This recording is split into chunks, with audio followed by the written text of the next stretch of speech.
آج کل ہم لوگ ایک ایسے زمانے سے گزر رہے ہیں جس میں تقریباً ہر وہ شخص جس کو اپنے ملک سے محبت ہے بے چینی اور اضطراب کا شکار ہے۔ ہم طرح طرح کے بحرانوں میں گھرے ہوئے ہیں۔ اقتصادی بحران الگ ہے، مہنگائی کی وجہ سے ملک کا ہر شہری پریشانی کا شکار ہے۔ خاص طور پر کم آمدنی والے لوگ اپنے روزمرہ کی ضروریات کو پورا کرنے سے عاجز ہو رہے ہیں۔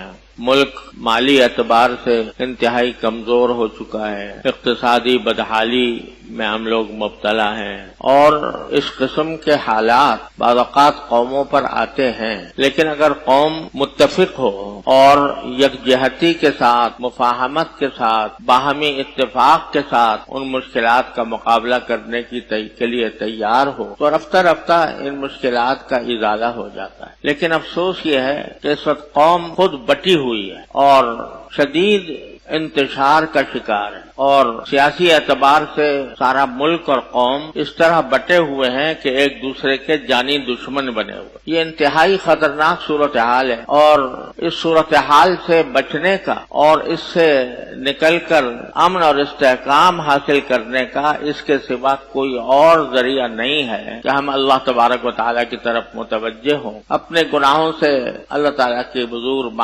مغفرت مانگیں اور دعا کریں کہ یا اللہ اس صورتحال سے سوائے آپ کے کوئی ہمیں نہیں بچا۔ میں نے جو ابھی آیت آپ کے سامنے تلاوت کی ہے اس میں اللہ تبارک و تعالی یہ ارشاد فرماتے ہیں کہ ما اصابکم من مصیبت فبما کسبت ایدیکم، تمہیں جو کوئی مصیبت تمہارے اوپر آتی ہے تو وہ خود تمہارے اپنے اعمال کا نتیجہ ہو۔ وَيَعْفُو عَنْ كَثِيرٍ، اور بہت سی باتوں سے تو اللہ درگزر ہی فرماتے رہتے، معافی کر دیتے، یعنی تمہاری بہت سی غلطیاں ایسی ہیں یا گناہ ایسے ہیں کہ اللہ تعالیٰ خود ہی معاف فرماتے رہتے ہیں۔ لیکن جب تم اپنی نافرمانیوں میں حد سے گزر جاتے ہو تو پھر تمہیں بعض اوقات اس دنیا کے اندر مصیبتوں کا شکار کر دیا جاتا۔ فَلَنُذِيقَنَّهُمُ الْعَذَابَ الْأَدْنَىٰ دُونَ الْعَذَابِ الْأَكْبَرِ لَعَلَّهُمْ يَرْجِعُونَ۔ ایک اور جگہ قرآن کریم میں فرمایا کہ بعض اوقات ہم تمہیں اس دنیا میں کچھ عذاب کا مزہ چکھاتے ہیں اس بڑے عذاب سے پہلے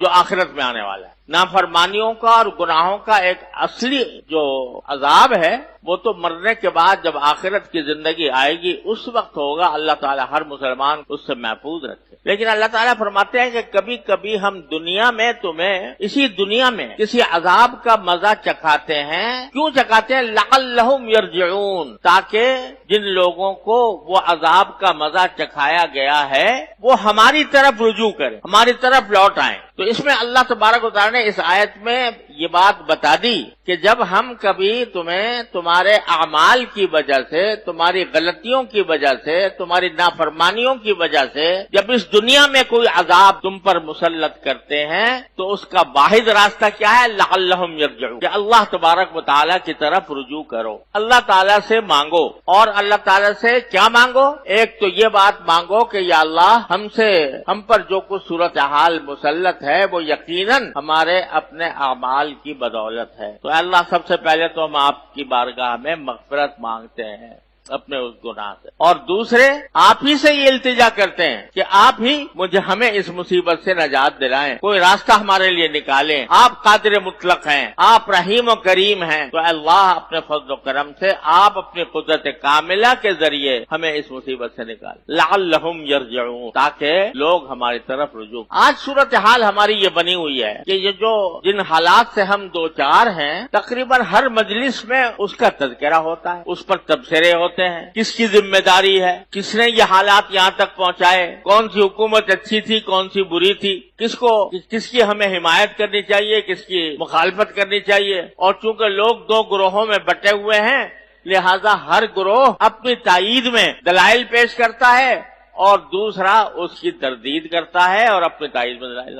آج کل ہماری بیشتر مجلسیں جہاں 8-10 آدمی جمع ہوتے ہیں تو فوراً تبصرہ شروع ہو جاتا، اور تبصرہ اسی بات پر کہ یہ ہم کس پر پریشانی میں آ گئے ہیں، ہمارے مالی حالت خراب ہو گئی ہے، ہماری حکومت خراب ہو گئی ہے، ہمارے ادارے برباد ہو رہے ہیں۔ یہ ساری باتیں زبانی طور پر ہم کرتے رہتے ہیں، اس میں بحث مباحثہ بھی ہوتا ہے، اور بحث مباحثے کے نتیجے میں ایک دوسرے کے اوپر حملے بھی ہوتے ہیں، زبانی ہوں یا جسمانی ہوں۔ یہ ساری باتیں ہو رہی ہیں اور اس کی وجہ سے قوم مزید اضطراب، مزید بے چینی کا شکار ہو رہی ہے۔ لیکن یہ خیال نہیں آتا کہ یہ حالات کیا خود سے پیدا ہو گئے ہیں، یا ان حالات کا حل کیا ہے کہ ہم جس کے قبضے قدرت میں سارے حالات ہیں اس کی طرف رجوع کریں۔ یہ فضول بحث و مباحثے کرنے کے بجائے، فضول تبصرے کرنے کے بجائے اللہ تعالیٰ سے رجوع کریں کہ یا اللہ اپنے فضل و کرم سے ہمیں ان حالات سے نکال دے۔ لیکن افسوس یہ ہے کہ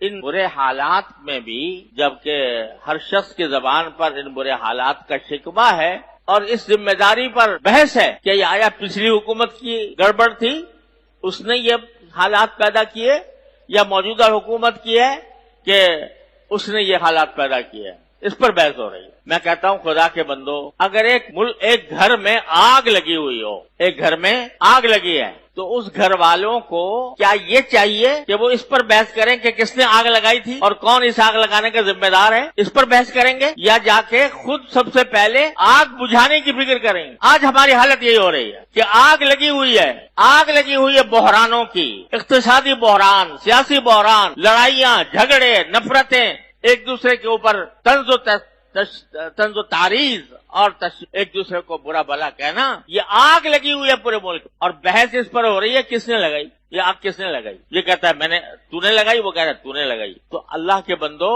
گھر میں آگ لگی ہوئی ہے، اس کی بجھانے کی فکر کرو، ذمہ داری بعد میں طے کر لینا کہ کس کی ذمہ داری تھی اور کون اس کا سبب تھا، لیکن پہلے آگ تو بجھاؤ، اور اس آگ کو بجھانے کا واحد راستہ قرآن